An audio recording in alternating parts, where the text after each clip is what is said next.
لبیک پاکستان کا ختم نبوت کانفرنس سبززادہ لاہور میں منعقد۔ کانفرنس میں تحریک لبیک پاکستان کے امیر حافظ سعد حسین رضوی کی خصوصی آمد اور عاشقان رسول کی بڑی تعداد نے شرکت کی۔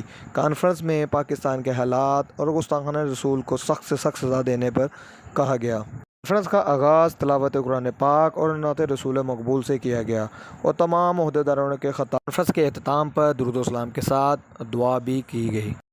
تشریف لائے ہوئے جتنے بھی احباب، مہمان، بزرگ، بچے، نوجوان جتنے بھی تشریف لا رہے ہیں سب کو خوش آمدید تشریف رکھیں۔ یا ایھا الذین آمنوا صلوا علیہ وسلموا تسلیما۔ السلام علیک یا اللہ وعلی آلک واصحابک یا حبیب اللہ۔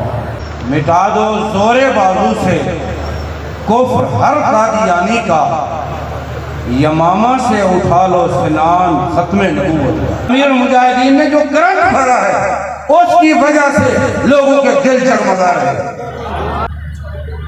امیر المجاہدین رحمت اللہ تعالیٰ علیہ کی قبر انور پر رب تعالیٰ کروڑوں رحمت رسول اللہ کا ہونا چاہیے۔ لبیک لبیک یا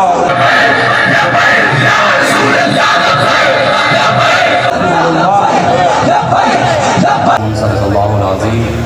ان اللہ و ملائکتہ یصلون علی النبی یا ایھا الذین آمنوا صلوا یا رسول اللہ وعلی آلک واصحابک یا خاتم النبی۔ قیام آرزو اول تو پیدا ہو نہیں سکتی، ہو جائے کہیں پیدا تو مر جاتی ہے یا رہ جاتی ہے خام۔ ہماری صحیح و فہم کی کرامت ہے کہ آج صوفی و ملاؤں ملوکیت کے ہیں بندے تمام۔ کس کی نومید سکھایا جاتا ہے، کہتا ہے ازل سے ان غریبوں کے مقدر میں سجود، کہتا ہے ان غریبوں کے مقدر میں ہے ہی سجدہ کہ کبھی بھی ظالم کی آنکھوں میں آنکھیں ڈالنی نہیں ہے، کبھی ظالم کا ہاتھ روکنا ہی نہیں ہے، کبھی مظلوم کا ساتھ دینا ہی نہیں ہے، ہمیشہ ظالموں کے سامنے سر جھکا کے رہنا ہے۔ میں پھر اس کے چہرے کو دیکھ کر خوش ہوتا ہے۔ امام موسیٰ کاظم فرماتے ہیں قیامت والے دن اللہ تبارک و تعالیٰ اس ظالم اس کو بھی جو اس کے چہرے کو دیکھ کر خوش ہوتا ہے اس کو بھی قیامت والے دن ظالم کے ساتھ جہنم میں ڈالے گا۔ ہمارے بابا جی کو یہ اعزاز حاصل ہے کہ انہوں نے امت کو دوبارہ بیدار کیا اور بلوچستان کے ہر وڈیرے کے سامنے تحریک لبیک پاکستان کا کینڈیڈیٹ کھڑا ہوا، ہر سردار کے مقابلے میں ہمارا بندہ کھڑا ہوا۔ اور آپ نے دیکھا بابا جی فرمایا کرتے تھے کہ ہر کسی کا خون بولتا ہے۔ ہمیں ہمارے بڑوں نے صدقے یا رسول اللہ کی لوریاں دی تو ہم ہمیشہ لبیک یا رسول اللہ اور صدقے یا رسول اللہ اور یا رسول اللہ کے نعرے لگاتے ہیں، لیکن نہیں چلنا ہونے ظلم دا ناکہ نہیں چلنا۔ الیکشن کمیشن کن کھول کے سن لے ہون ووٹ کے ڈاکہ نہیں چلنا۔ تو تیر آزما ہم جگر آزمائیں، ہر ظالم کی آنکھ میں آنکھ ڈال کر کہا نمید عالم کہ آخر چود ہمیں دیدار می رسم مگر نازم وہی دھوکے کے پیشے یار می رسم۔ ہر ظالم کی آنکھ میں آنکھ ڈال کر کہا نہ سر جھکا کے جیے نہ منہ چھپا کے جیے، ستمگر کی نظروں سے نظریں ملا کر جیے۔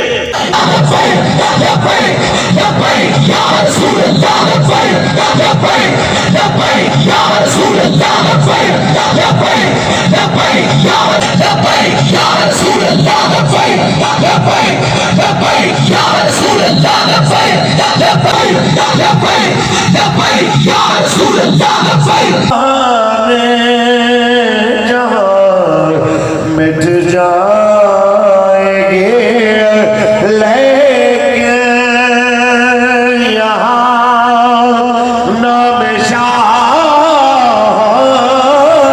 نے جہاں مٹ جائیں گے لیکن یہاں حشر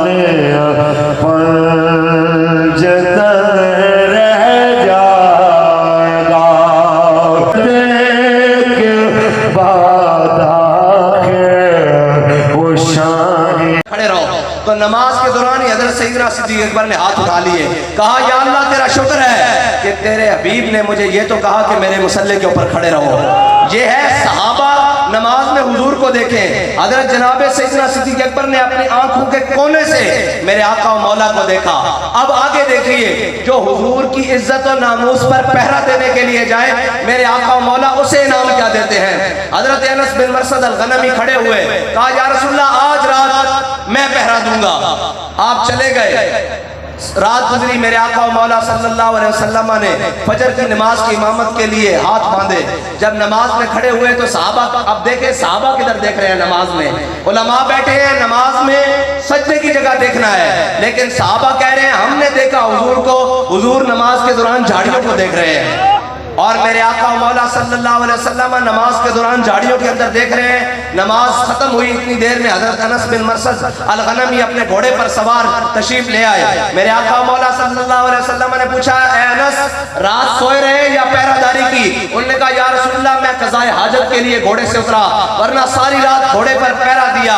میرے آقا و مولا صلی اللہ علیہ وسلم نے فرمایا انس بن مرثد الغنمی نے آج رات ہمارا پہرہ دے کر اپنے اوپر جنت واجب کر لی ہے. یہ حضور کی عزت پر پہرے دینے.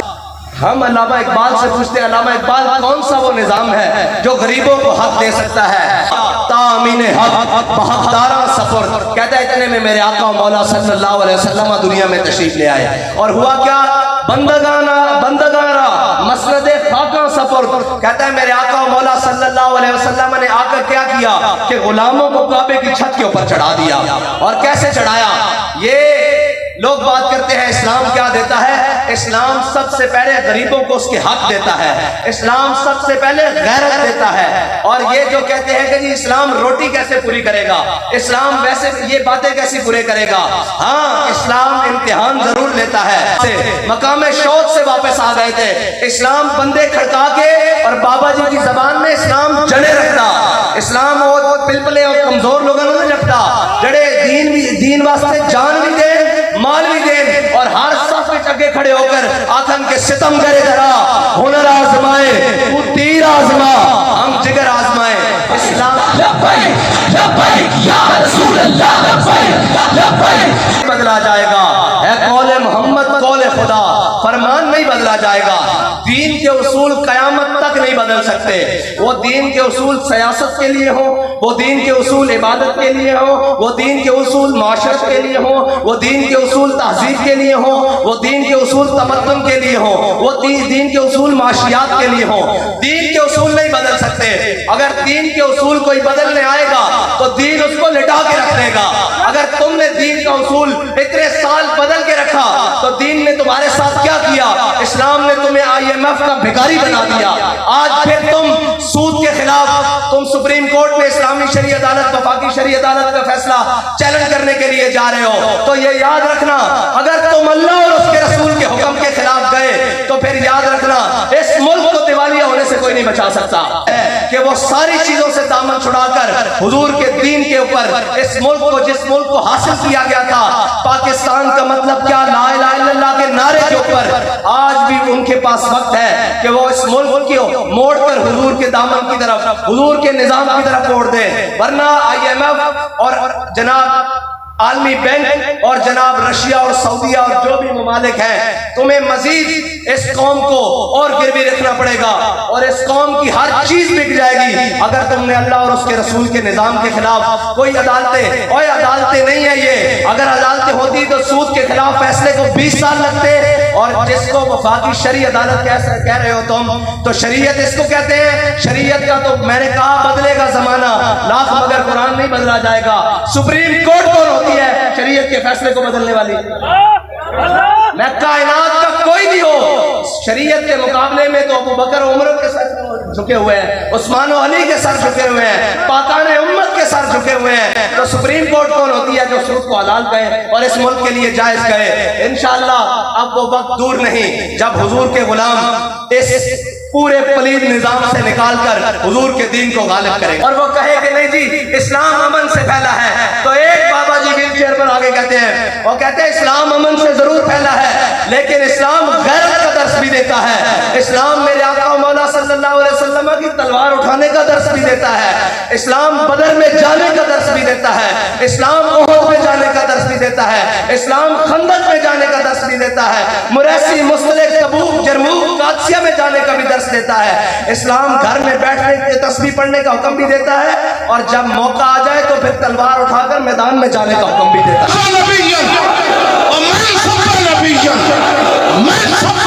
اور کتنی بات کریں بلکہ یہ کہیں الیوم یوم الملحمہ الیوم تستحل الکعبہ.